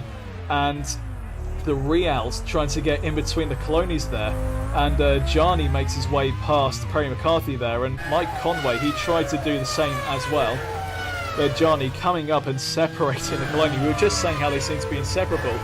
Well, they were separated just then, but McCarthy already trying to get back past Gianni again, and he makes the move through even before the braking zone of turn 3. So McCarthy saying, no, you shall not separate me from my teammate and good friend. I want to run with him on the track. And here is Callum Ilott, who, if you remember earlier on, he had a problem and had to come into the pits to get that sorted. He's now running down in 17th position. With it all to do now, it's looking very unlikely that he's going to get any points out of this. But you never know. We might have a few retirements towards the end of the race. We have had some races, not just in the Grand Prix World Series, but also in other races in the Retro Racing Managers League, where we haven't really had that many retirements in the first half of the race, but then it's all kicked off towards the end. So we still have a long way to go here in Yeongam. We have about 15, 16 laps to go, and anything can happen so far. Currently looking at the previous fastest laps, Rossi 6/10 faster than Fuoco on that last lap, and Sato and Winkelhock going well as well. So, and Fuoco has just come into the pits, so Fuoco is in for another pit stop, and whether this is going to be a 2-stop or a 3-stop, we will now find out. Hopefully, we're looking at Alexander Rossi, who is now back into the lead of the Yeongam Grand Prix in the League 2 category, and with Scott Speed falling out of the race, that is now the actual lead as opposed to just the net lead. He's built up a bit of a nice gap there to Lopez behind him, actually. Lopez and Wirtz have been fighting amongst themselves, and in turn that means that Rossi has been able to pull away and build up a gap of 4.3 seconds. And Fuoco, he's come out in P9, and you are absolutely spot on, Tom. He's come out behind Winkelhock. Sato and Stevens have come into the pits as well, so there's a few more positions there for Fuoco, now running in P9. We're waiting for him to cross the next sector point so we can tell you exactly how far off the lead he is. As we look at Valentino Rossi, who has now pitted, and he's now fighting with Adrian Sutil, a championship leader. So Valentino Rossi really making an impression on his debut in the Grand Prix World Series. He's gone very long on his first stint, and he's now pitted onto fresher tyres, onto a shorter final stint. So Rossi potentially looking set for some points today, Tom. Yeah, well, Rossi's been in good form today, just whether, he may need to have a little bit of luck on his side towards the end, but there's still 16 laps of this race left. I mean, it feels like this race would go by very, very quickly, but it's been a slower race this has been in other races that we've had so far this season in the Grand Prix World Series. And Roman Grosjean up in 7th place for Pacific. We haven't seen too much of Pacific in this race. We would have thought to have seen them towards the front end of the grid, and but not to be. It looks like Alexander Rossi, bar any mechanical gremlins, is looking on course for victory, which will be his first of the season, and Marou's is second. He was racing for AGS last year, Phil Kinch's team, but wasn't able to pick up any wins. I don't even think he finished on the podium in any of the races, did he, Alexander Rossi? I think he got a pole position. I think it was in Marrakesh, he did get a pole position, but unfortunately couldn't really convert it into any meaningful points. And yeah, I don't recall him ever finishing on the podium in Season 1, but he does have speed, and it seems like he's found a new lease of life at the LaRousse team. He came home in second in the season opener, and Will Knight and his team, they've had an exceptional start to the season so far, leading the team's championship with 51 points. A lot of that courtesy of the 1-2 finish they picked up in Taupo, and it looks like they are potentially going to add a second win to their tally here today. Now, going back to what you were saying about Pacific, Tom, both their drivers currently running within the top 10. Grosjean is in 6th and Kvyat is in 9th. They were one of the pre-season favourites. They've got two very capable drivers. Grosjean, actually our latest race winner, he won last time out in Sepang in the League 2 category. So the speed is there for the Pacific team, but so far we haven't really seen that much of them. Running in P6 and P9, and Kvyat, he was massively in the lead at the non-championship Vancouver Grand Prix that we had to start off the season, but completely lost it on his own. He binned it into the barrier without any pressure at all, and since then Kvyat just hasn't really been on the pace, Tom, and one has to think that maybe that crash in Vancouver might have affected his mentality somewhat. Well, yeah, because that ended up proving to be a non-championship race with all the melodies with the pit exit there in Vancouver, and Kvyat just threw it away there, but luckily for him no one got points in that race, and he hasn't quite been on as quite the pace as we would have expected from him. I mean, I don't think he's finished any of the... And sorry to cut across you there, Tom. Alexander Wirtz down the inside of Jose Maria Lopez and into second place. Sorry to interrupt you there, Tom, but that is an important change of position there. Wirtz getting past Lopez, and it's now about tyre preservation between those two, because we think they're both going to the end. But in order to finish first you must finish, as the saying from, I believe it's Ron Dennis who coined that phrase. As far as that saying goes, you need to get to the end, and a big part of this is tyre conservation. If you take too much out of your tyres earlier on, you are going to suffer later in the race. So Wirtz, maybe with slightly better tyre management at this stage in the race, we'll have to wait and see how the rest of it pans out. We're riding on board with Mike Conway behind his countryman Callum Ilott. And Ilott, he was a bit of a feature earlier on in this race, but since he had his brake problem, not really progressed as far up the field as we thought he might have. His teammate Rossi currently leading with a good gap at the moment and good pace. Ilott not really making the most of it so far. He's about 2 seconds behind the Coloni of McCarthy as it stands. Points looking unlikely for Ilott at the moment, but as we said, there's still a long way to go. And Ilott, he will be ruining that brake problem he had earlier, as he had a good chance for some points finishes here. And Mike Conway under pressure there from Dario Franchitti in 16th place. So Franchitti, he wants to get some points on the board today, but running in 16th, he's got a bit of a hill to climb. His teammate Sutil has now lost out to Antonio Fuoco. They swapped around for 8th and 9th. Sorry, tripping over my words a bit there. I need to take a drink in a moment. But Franchitti, he was brought on board to the Grand Prix World Series at HRT by John Monroe, who is currently leading the championship with the drivers, as Adrian Sutil has the advantage.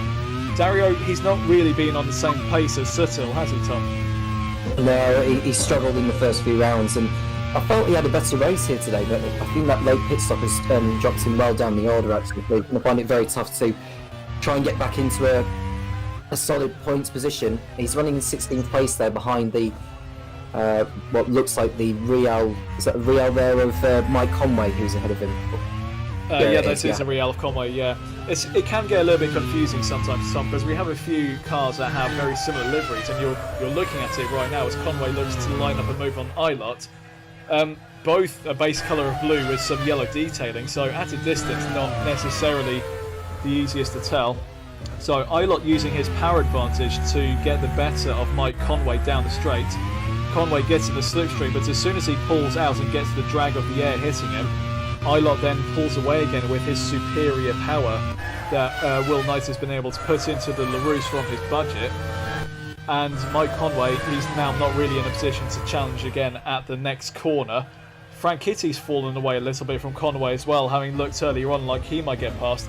And Will Stevens there trying to have a look at Franchitti, and Franchitti left him the room, but Stevens backing out of it rather sensibly there. And Will Stevens, he started off this campaign so well for the Modena team, but he's another driver that since then it just hasn't really happened for.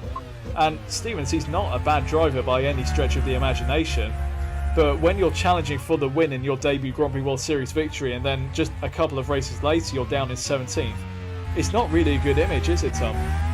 No, it's not, and he's had some mechanical problems because he was in the lead for a bit in Taupo before his suspension let go, and it was the same thing in Malaysia, wasn't it? So luck has not been on Will's side so far, and he needs a good change of fortune in the future races, including this one. Although I'd probably say it's pretty much a write-off in terms of challenging for points, but we've only had 3 retirements in this race so far. We've got 12 laps left. And Daniel Kvyat's running a bit wide there in the Pacific. And again, he's another driver who started off the season very well and had apparent pace, but just hasn't really made the most out of it, and we're not really sure what's happened to Kvyat. Like, we wonder if his spin in Vancouver maybe dented his confidence a bit, but he hasn't really been that much of a feature so far when we were actually considering him one of the pre-season favourites going into Season 2. But looking at the live chat again, another name that has been thrown into the mix as eligible for the Grand Prix World Series is Nick De Vries, the current championship leader in the real-life Formula E championship.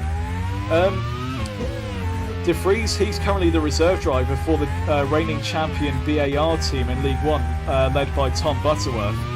And when it comes to reserve drivers, they are the first port of call if a team wishes to make a driver change at any point in the season.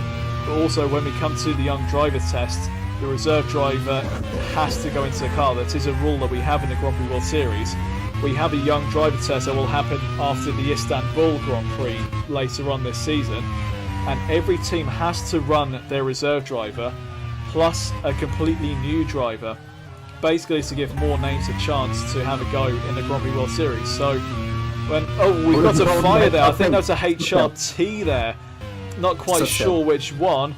And it is Suttil, a championship leader. Adrian Suttil is on fire. And they were saying in the YouTube chats about Antonio Fuoco being on fire because that's what his name translates to in Italian. But now Suttil is actually on fire and pulling over to the side of the track, very sensibly getting out of the way very quickly in HRT. And what a blow for the championship leader, especially with Alexander Rossi, who is currently third in the standings, leading this race. So Suttil looking very likely that he's going to lose the championship lead now as a result of that retirement. And what a blow that is for John Munro. We've mentioned it time and time again about the balance between power and reliability when it comes to the upgrades of these cars. John Munro has put pretty much all of his budget into power, so he's got a very fast car, Tom, but there's your evidence of the other way.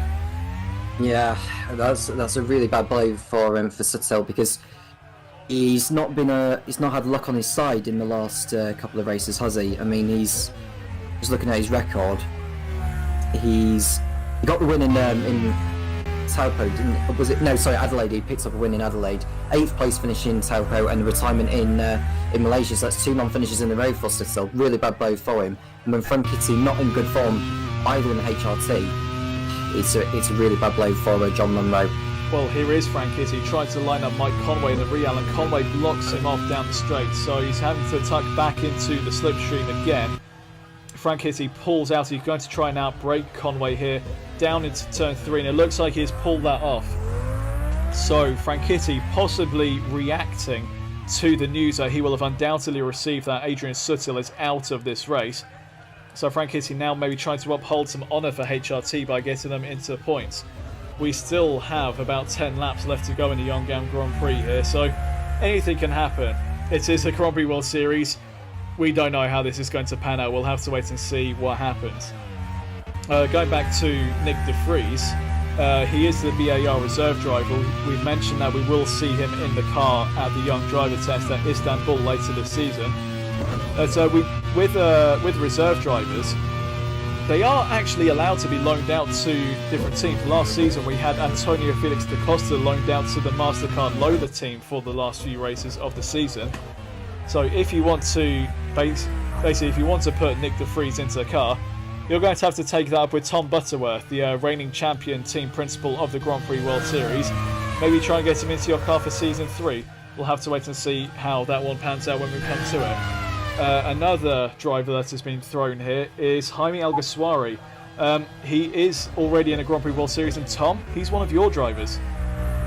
Yes, he is, and unfortunately he's currently on a race ban for multiple collisions in the last meetings. He's replaced by the reserve driver Felipe Nasser, and that's the purpose with reserve drivers, is if a full-time driver has been given a race ban for whatever reason, the reserve driver automatically comes in unless the team manager says otherwise, but it's most of the time the reserve driver would automatically fill in for your full-time driver.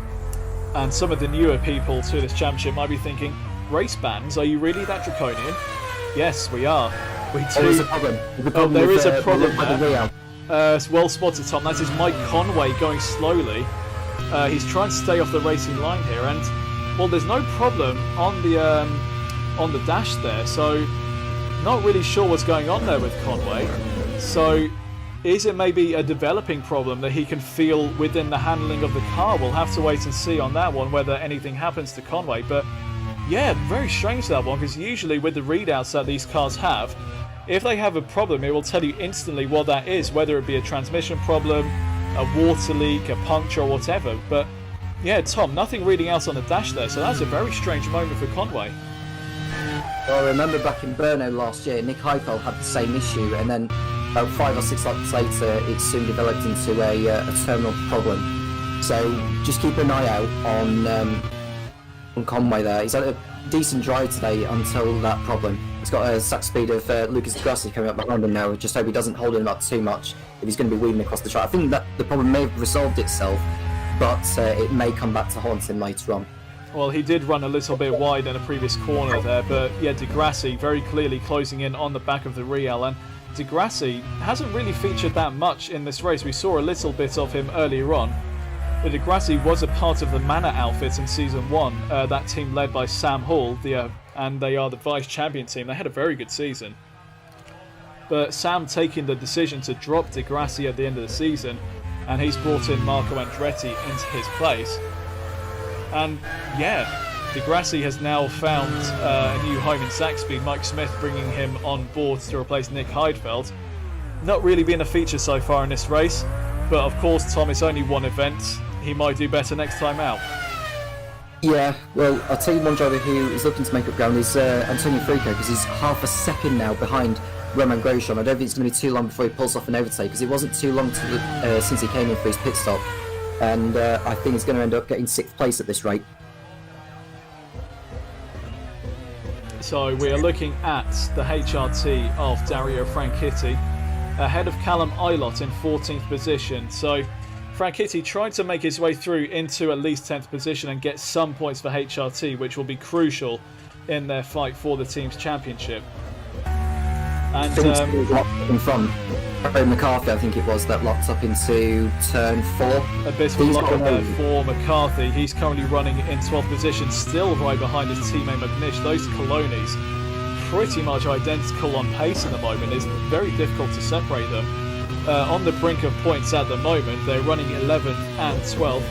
1.2 seconds behind Danny Kvyat in the Pacific at the moment. And before the season started, if we had that scenario, we would have expected Kvyat to be rocketing off into the distance ahead of those two. But the Colonis, for me at least, Tom, have actually been the surprise of the season. They've scored well so far in the opening few races. And looking back through my notes to see what the positions were, so Alan McNish, he actually took a podium at the opening race in Taupo. He finished 3rd behind the LaRousse duo of Ilott and Rossi. So yeah, I wasn't expecting too much of Colonia at the start of the season. I don't think you were either, Tom, but they've had a very solid car so far, and they've brought home some decent points finishes.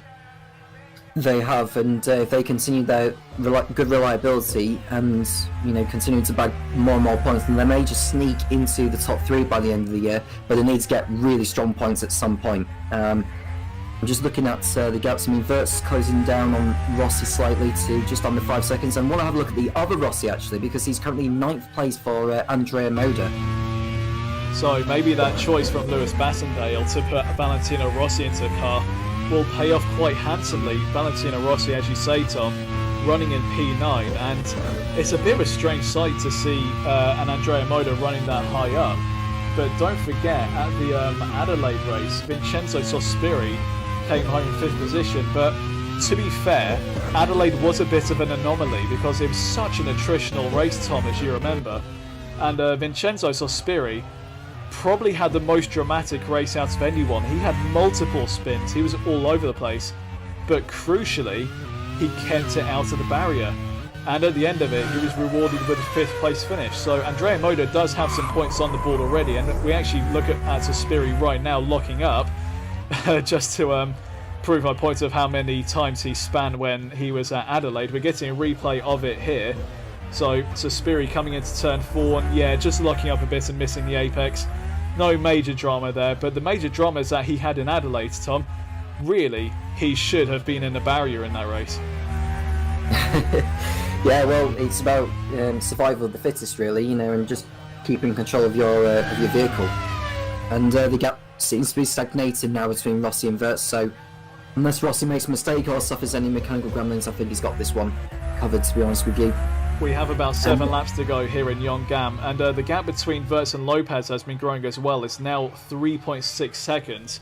So, as you say, Tom, barring any further mechanical issues, this might be the top 3 that we're set for at the end of the race. We do still have 7 laps to go, though. Anything can happen within those 7 laps. It is not a given that this is the result just yet. Have a look at who's in 4th place, Tom. Will Power on his debut in the Grand Prix World Series for Leighton House.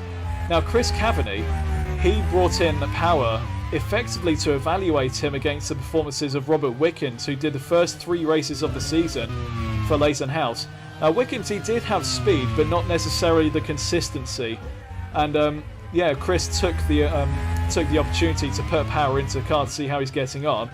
And so far, Tom, brilliant decision to put Will Power in the car. Most certainly so. We were questioning whether Will Power, had the power. So, there goes another pun, guys. There's one for you, Ed Hunter, another pun to add to collection. Sorry, Tom, carry on. Yes, okay. Well, but yeah, it's been a really astonishing drive from Power, and I'm sure Chris Cavani will be very happy with both drivers in the top 4. And looking at his points total in the team standings, Leighton House are second, LaRousse are top on 51 points. Now for second and fourth, you would get 30 points, and for Rossi, you'd get 25. So it would close down the gap slightly, but it would bridge out the gap between the likes of LaRousse and Leighton House to the rest of the field. It's getting very interesting in the championship.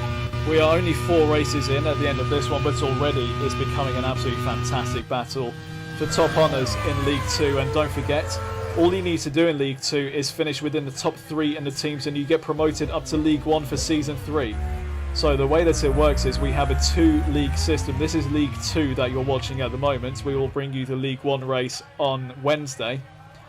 And at the end of the season, the teams, not the drivers, the teams who are in the top 3 in the constructors standings will advance up to League 1 for Season 3.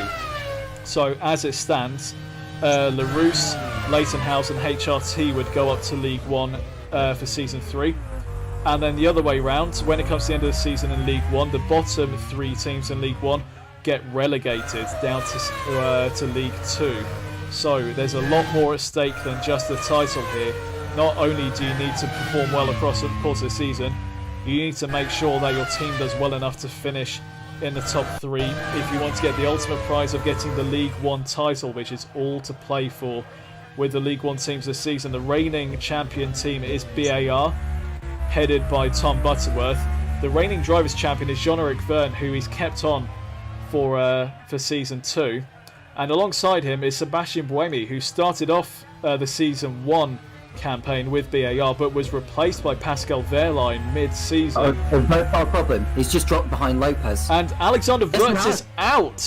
So Alex Wirtz, as you point out, Tom, he's had a problem, and it's a mechanical issue. It's a transmission problem. The gearbox, once again, proving problematic for these drivers. We had that issue earlier on for Scott Speed, who retired out of the lead, and now Alexander Wirtz has dropped out of second place. So we're just talking about how important this race was going to be for Leighton House in terms of the Constructors' Championship, and they just had one driver drop out, so a big blow there to Chris Cavani and the team. But they still have Will Power running in third position, but with the reliability that we've talked about so many times already, Tom, there must be a bit of worry down there on the Leighton House garage as we have 5 laps to go here at Yeongam. It has. It promotes Valentino Rossi up to 8th in the Andrea Moda, Kvyat 9th, and Alamatnishin Nicoloni up to 10th place. Yeah, that's a really bitter blow there for Chris Cavani and the Leighton House squad. They've just got to make sure that Will Power gets the car home in 3rd place. He is just under 3 seconds in front of Takuma Sato, who is... Oh no, Marino Sato, sorry. I don't know why I had Takuma Sato. It's Marino Sato. There's 2 Satos in this series. Takuma Sato's in the League 1 category for the Onyx squad. Marino Sato is in the Life. But that's another thing with Life, actually. Now 4th and 6th. And I'm sure that would elevate them up the championship massively, because you get 12 points for 4th, 8 points for 6th. So that's 20 points for the Life squad, which would elevate their table to 45 points, which would move them up into 3rd place in the team's standings. As we've said, it is all to play for here, and ideally you need to have both cars finishing on a regular basis. Leighton House still has Will Power running in a very creditable 3rd place here, doing a fantastic job on his Grand Prix World Series debut, and he looks set for a maiden podium first time out. But as you say, Tom, Life has both of their cars within the points. As does Eurobron, actually. We're riding on board with Marcus Winkelhock here, who is in 7th place. His teammate, Jose Maria Lopez, is in 2nd, and he looks set for a podium here. Rossi has a gap of 9.4 seconds over him and looks set for victory as we wind down towards the end of the League 2 Yeongam Grand Prix. But it's not over yet, we keep saying it, there's still time for some drama to happen. And Rossi is now 9.5 seconds ahead of Lopez, so that gap is going to be pretty much stagnant for the rest of the race, I should imagine. We have Sato in 4th, Grosjean is running in 5th position in the Pacific, he's looking to add to his points haul from the last race in Sepang, which Grosjean won, his first win in the Grand Prix World Series. Fuoco is 1 second behind Grosjean in 6th place, and Fuoco is on the fresher tyres, so we'll need to keep an eye on that gap to see whether he's closing in enough to make an overtake anytime soon. Valentino Rossi running very well in 8th position as well, and then we have Daniel Kvyat in 9th position there. Those are our retirees: Sam Bird, Alex Zanardi, Scott Speed, Adrian Suttle and Alexander Burton. Those are some big names that have gone out in this race. We had Sam Bird finishing on the podium behind Romain Grosjean in Sepang, and we've got a battle here between McCarthy and Will Stevens. Stevens trying to get 12th place there.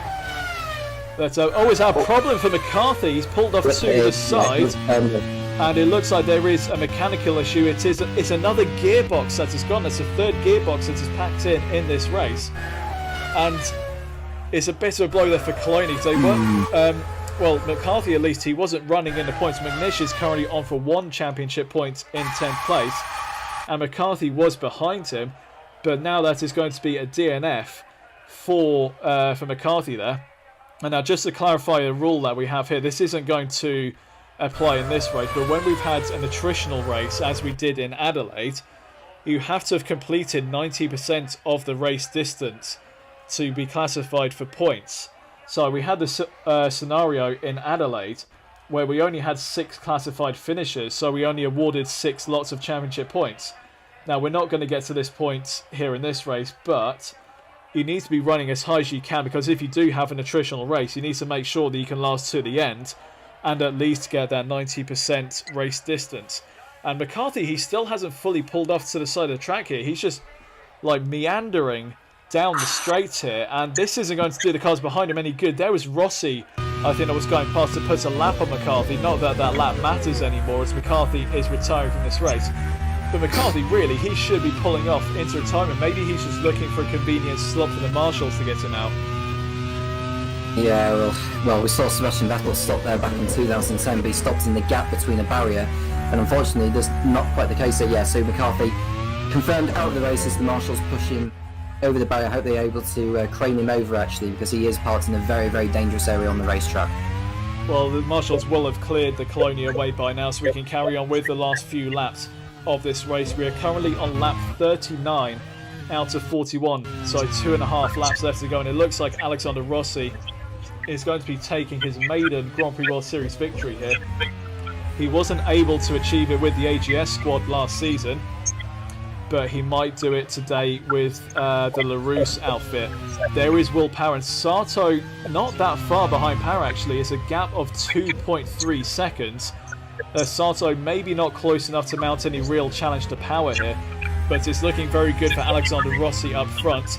And for 5th place, Grosjean now has a gap of only half a second to Antonio Fuoco. We saw it just briefly there in the background. We're looking at Will Power, and Fuoco, he's right behind Romain Grosjean and potentially looking for a move up into 5th place. And 5th place on debut, very good effort from Antonio Fuoco, but even better is going to be Will Power in 3rd place, as Alexander Rossi starts the penultimate lap of the League 2 Yeongam Grand Prix. He's coming up to a back marker there. I believe there's a Fonmetal, and Rossi soaring away at the wheel there. It looked like he was struggling to get the Andrea Moda around the corner there, so maybe the tyre's just starting to fall off the cliff a bit here. But Rossi, he's out on his own. He's 12 seconds behind Winkelhock and 8 in front of Kvyat. All he needs to do is bring the car home, and there'll be another debutant with a fantastic start to their Grand Prix World Series career here in 8th position. There is Daniel Kvyat running in 9th position, so he's going to add a couple of points to his tally if he gets through to the end, which he should do now, to be fair. A couple of laps on the end. We're pretty much set for the finish now as it is, and I know I've just put a commentator's curse on that, but anyway, Daniel Kvyat running in 9th place in the Pacific, McNish on for 1 point, and McCloney in 10th. Yeah, it's been a brilliant effort from Rossi in 8th, providing he does get to the end of the race, of course. And Will Power, I think he does seem to be losing ground, actually. He's dropped away from Lopez a lot. And he's fallen into the clutches of Sato, although he's got a couple of seconds in hand over him. But yeah, it's going to be a little bit more nervy for Will on his debut in the Grand Prix World Series. And just trying to see what other close battles we've got on track. I mean, Alan McNish is nearly 1.5 seconds behind Danny Kvyat. I'm just looking to see if there's any other battles. There doesn't seem to be. I mean, Callum Ilott will be ruining that brake problem he had earlier on that lost him so much time en route to the pits and that pit stop, and that's just cost him dearly, hasn't it? Absolutely. And we look at Enrique Benoldi, and Benoldi's holding up the race leader. Rossi gesticulating there, as rightly he should. Benoldi not doing him any favours whatsoever.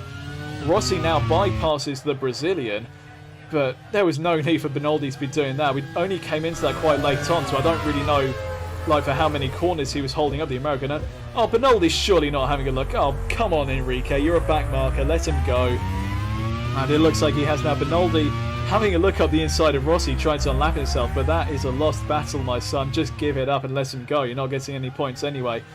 There is Jose Maria Lopez in second place. We are now on the final lap of the Yeongam Grand Prix, the League 2 category. So this is going to be very important for those team principals who have designs on getting into League 1 for Season 3. There is Will Power, who's now less than 2 seconds in front of Sato, but I imagine Sato's going to run out of laps here to make any headway. And there is Fuoco in the background in the slipstream of Roman Grosjean. Now, is he going to make a last lap gasp for 5th place? We'll have to wait and see how that one pans out. Grosjean, quite a difficult guy to overtake when he's on form, though, and he's been driving a fantastic race here. He won the last race in Sepang, potentially on for 5th place here. 6th if Fuoco gets past, and we will find out how that one pans out as we're into the last half of the final lap here. Alexander Rossi, he's driven fantastically today. He's capitalised on the mechanical error that befell Scott Speed earlier on. He's driven magnificently. He hasn't put a foot wrong all race, and he's now only a handful of corners away from his maiden Grand Prix World Series victory. And yeah, I think Rossi's done a fantastic job, and he's just coming through the last section of the lap now, and Jose Maria Lopez will be very happy with his second place to finally open his points account for the season. And Rossi has lost some time to Lopez from being behind Benoldi, but that is not going to matter now. As he comes around the final corner, it's going to be a second victory of the season for Will Knight and the LaRousse team. Alexander Rossi wins the League 2 Yeongam Grand Prix. A fantastic drive there for the American. His maiden victory in the Grand Prix World Series. He didn't manage it with AGS in Season 1. He's done it with the LaRousse in Season 2. Jose Maria Lopez, that is a much needed podium for the Argentinian. A fine drive from him to finish second. And we're waiting for Will Power to come across the line. He has Sato bearing down on him. And there we go, Power. P3 on debut for the Australian in the Leighton House. That is a fantastic effort then. Oh, Dario Franchitti going wide, and he's into the barrier on the last lap. So Franchitti, I think, was battling with... who's he behind there? He's behind a Coloni. He's fighting for P10 with his fellow Scotsman, Alan McNish. And what's happened here? And he's just got it wrong, I think. No, it's a transmission problem. So that's it. I think it's a 4th or 5th gearbox issue in this race. Franchitti falling by the wayside. Just a handful of corners from the end, so no points for HRT today. But that pretty much confirms that Alan McNish will take home a point for Scuderia Coloni. And wow, it's all kicking off now. So Power has crossed the line to finish 3rd place on debut. Marino Sato, a fine drive on him into 4th. Grosjean following up his victory in Sepang with 5th place. Fuoco 6th on debut, a very commendable effort from him. Winkelhock makes it a double points finish for the Eurobrun outfit. And Valentino Rossi making the jump from MotoGP to Formula 1. And he's put in a remarkable drive. It's 8th place and some more points for Andrea Moderton. And where did he start? 15th place on the grid. So you have to say those points were well deserved by him. And I can't wait to see more of him in the coming races. And I'd like to think he will be in there for the foreseeable future. This might also potentially put him on the driver market, because of course we can have driver shuffles as we come to the upgrade windows and to the end of season as well. So maybe a higher team will want his services. But here is the final order. Alexander Rossi, his maiden Grand Prix World Series victory, ahead of Lopez. Will Power, third on debut, ahead of Marino Sato. Then we have Roman Grosjean in 5th place ahead of Antonio Fuoco. Another fine debutant performance from him. Winkelhock in 7th, adding to his points tally in the Eurobrun. Valentino Rossi 15th to 8th, as we mentioned. And then Daniel Kvyat in 9th, picking up a couple of points for him in Pacific. Alan McNish, another point for him in 10th place. Then outside of the top 10, Will Stevens in 11th, ahead of Callum Ilott. Should have really got more out of this race, but a brake problem putting any pay to a points finish earlier on in the race. Mike Conway was in the wars a bit earlier. We might thought he might break down at the end of it, but he ends up finishing 13th in the Real. Lucas Di Grassi back in a Grand Prix World Series, 14th for Zach Speed. Then we have Cristiano Di Matta, Neil Jarni, Sospiri, and Brundle, the last of the finishers. Franchitti, Benaldi, and McCarthy still classified, but didn't reach the end. And then Wirtz, Sutil, Speed, Zanardi, and Bird going out on the second lap of the race. So we did get quite a bit of action in that, Tom. And not quite as attritional as Adelaide, thankfully. We like to see some good racing, but in order to finish first you must finish, as I said, and after the upgrade window that we had, that's something that the teams need to look at.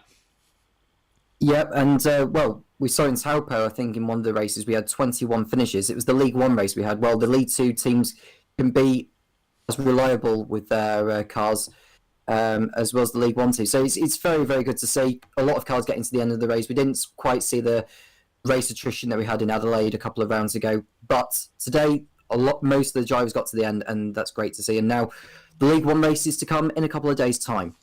And as you just saw at the end of the race there, Scott Speed also picking up a point for the fastest lap there. We award 1 point for pole position and 1 point for fastest lap. So Scott Speed, even though he retired earlier on in this race, he still brings home 2 points for his efforts, which will be of little consolation to the Modena team. They would have rather brought home a victory today. But such is, in the Grand Prix World Series, you've got to make sure your cars are not only fast, but also get through to the end. And as Tom said, we do have another race yet to come. We have the League One race, which we will bring to you on Wednesday. We are aiming for a 3 p.m. broadcast of that, and that is UK time. So our followers in Europe, that'll be about 4 o'clock for you. And wherever else you're tuning in from around the world, 3 o'clock UK time. Make sure you don't miss it on Wednesday. It's going to be another fantastic race.